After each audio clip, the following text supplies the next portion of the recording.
it's Jenny here, and I'm going to talk to you about this Curves pedometer. I'm going to address two things on how to get into the programming part of the pedometer, and the other thing is when it is not registering your steps after you've replaced your battery, or it just quits kind of working, but you got all the time and everything on there, how I fix this particular one. Most units, if you drop them too many times, they also have like a spring or coil, some little part back there that'll rust. You know, those are dead, they're gone. But usually you're going to have at least something else going on. It won't go completely dead. So first off, to get to where you can program this thing, there's a mode button here. There's set and reset. So if you push the mode button, and you will see speed and step, but that's not what we want. We want the speed and mile. You push the set button, there's that information, and you can hold it down or you can press it to get to where you want to. Just realize that if you pass up what number you need, you have to go all the way through to the 6 in order to go completely back down to 1. Okay? Then if you'll click the mode button, or you can wait, it'll go back to the screen. Now you're back to where you started, and you go to here where you see cal and mile. And if you push set there, there's also another place to change numbers.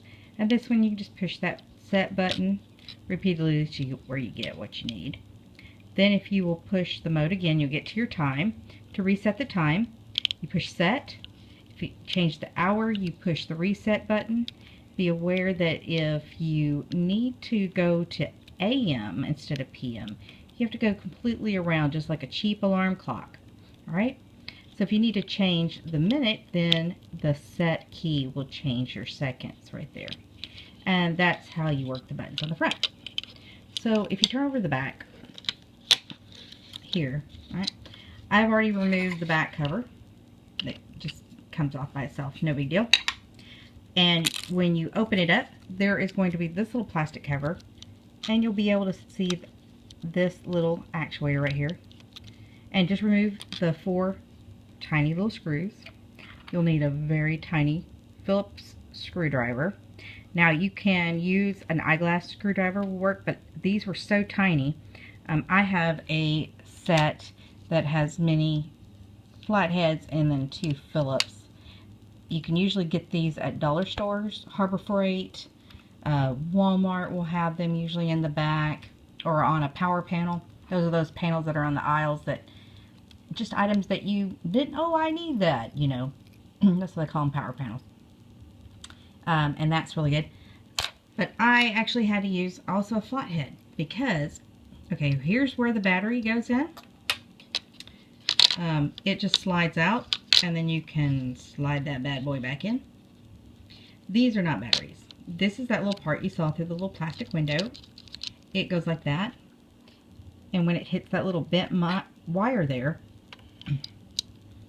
that's how your steps are counted when your body movements. This just kind of rocks back and forth. There is this little piece right here. Looks like a hair. At least that's what I thought it was. And I tried to pull it out and then realized that it was actually supposed to be connected right up into this little slot in the middle. So I used the flathead to kind of maneuver it over in there. If you're not coordinated, you may have to use tweezers. Just be really careful not to bend that piece of metal. So what happens is this piece slides over, hits this piece. It'll send a little bit of electronic charge over here to this where you see this cold solder joint. And that sends it to the computer here to register your step.